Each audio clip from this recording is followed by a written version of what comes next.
सभी मेरे अपनों। आज मैं शहीद भगत सिंह की कहानी सुना रही हूँ। कक्षा 10वीं शहीद ए आजम भगत सिंह उनकी कहानी उसमें है, तो उसी कहानी को मैं कहने की कोशिश कर रही हूँ। तो शहीद भगत सिंह, उनके पिताजी का नाम किशन सिंह था, वो सेनानी थे। माताजी का नाम विद्यावती था, वो गृहिणी थी। और बचपन से ही उनमें देश प्रेम की भावना का उदय हो गया था। इनकलाब जिंदाबाद, जलियांवाला बाग जब हत्याकांड हुआ उसके बाद से उनके मन में देश प्रेम की भावना जागृत हो गई और वो उस दिशा में आगे बढ़ने लगे। और उनको पढ़ने लिखने का बड़ा शौक़ था। उनको अंग्रेजी, उर्दू, पंजाबी सभी भाषाओं का भी ज्ञान था। और वो देश के लिए मतलब उनके मन में इतनी बात थी कि सरफरोशी की तमन्ना अब हमारे दिल में है, जो देखना है जोर कितना बाजुए कातिल में है। फिर उन्होंने अपने बटुकेश्वर दत्त और सब साथियों के साथ मिलकर जॉन सैंडर्स की, ब्रिटिश अधिकारी थे, उनकी हत्या की और विधानसभा असेंबली में बल्ली फेंका और इन सब के खिलाफ, उनके खिलाफ मुकदमा चला इन सब में और उनको फांसी की सज़ा हुई।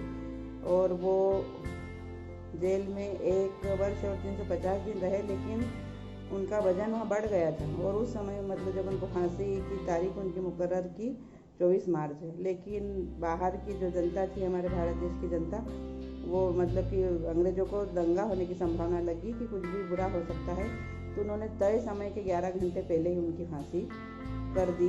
बाहर पब्लिक खड़ी रही, इंतज़ार करती रही, लेकिन किसी को मतलब पता नहीं चला और वो उनको फांसी दे दी गई।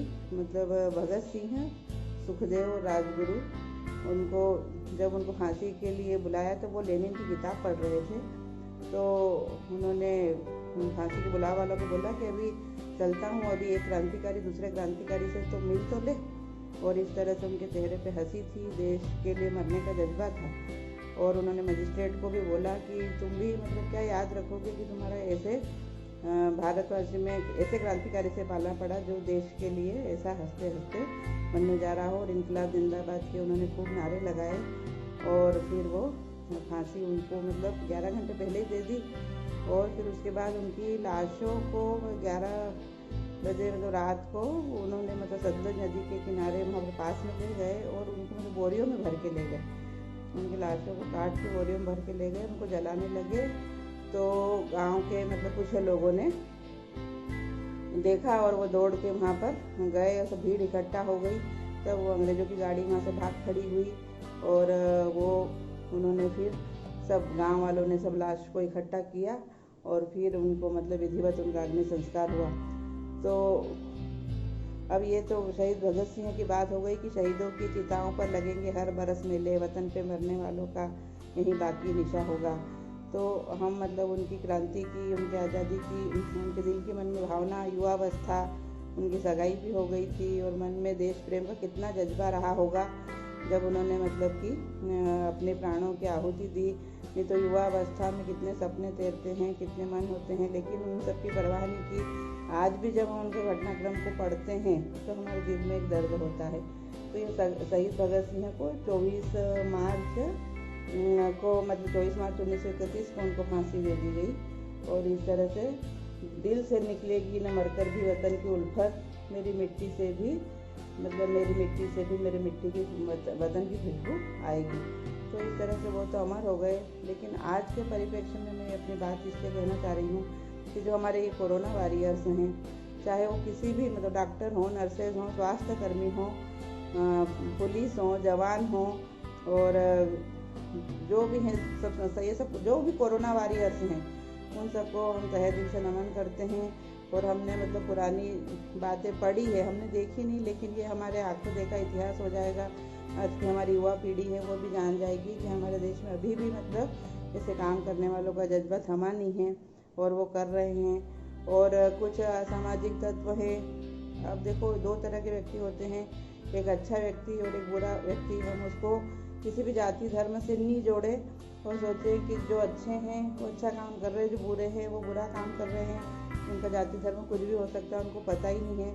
तो जिस तरह से प्रभु यीशु ने बोला था कि हे ईश्वर, इन्हें माफ़ करना, इन्हें पता नहीं कि क्या कर रहे हैं, इस तरह से हमारे दिल में भी अब हम क्या सोच सकते हैं और हम सोचते हैं कि हमारे कोरोना की असली लड़ाई तो अब शुरू हुई है। अब हमारे सब मतलब बढ़ रहे हैं आंकड़े, और इससे हमको बहुत सतर्क और तत्पर रहना है और उनका बिल्कुल सहयोग करना है। जो हमारे रक्षक हैं उनको किसी भी हालत में हमको मतलब हम उनके मतलब जान पर नहीं आए। उनको जब कोई पत्थर मारते हैं, कोई उनसे लड़ाई करता है तो दिल में दर्द होता है। ये हमारा भारत देश की ये परंपरा नहीं है। और अभी तो हमारे मतलब कोई हम पे कोई दूसरा देश आक्रमण नहीं है, हमारा खुद से लड़ाई है। हम अपने आप को सुरक्षित रखें, लेकिन जो ये हमारे रक्षक बन के बैठे हैं उनके मतलब रक्षक बनने की बिल्कुल कोशिश नहीं करें। और हमारी लड़ाई अभी लंबी है, हम सबको साथ चलना है। और लॉकडाउन खत्म भी हो जाए तो भी सब नियमों का पालन करना है और इनके प्रति हम कृतज्ञ बने रहेंगे तो मतलब हमारे जीवन का इसमें कल्याण है। और वो कहते थे कि देशभक्तों को अक्सर लोग पागल कहते हैं। हम हमें पागल ही रहने दो, हम पागल ही अच्छे हैं। तो इसलिए मतलब उन्होंने ज़िंदगी जो अपने दम पे जी रहे हैं, हमारे कल्याण के लिए काम कर रहे हैं। इसके लिए हम भी हमारे दिल में जज्बा पैदा करें। शहीद भगत सिंह की ये कहानी सुन के मेरे दिल में मतलब बच्चों को जब बताई तो दर्द हुआ था कि उनकी लाश की मतलब ऐसी दुर्गति हुई थी। तो हम हमारे कोरोना वॉरियर्स के लिए बोलूँगी, thank you corona warriors, thank you corona warriors, thank you corona warriors.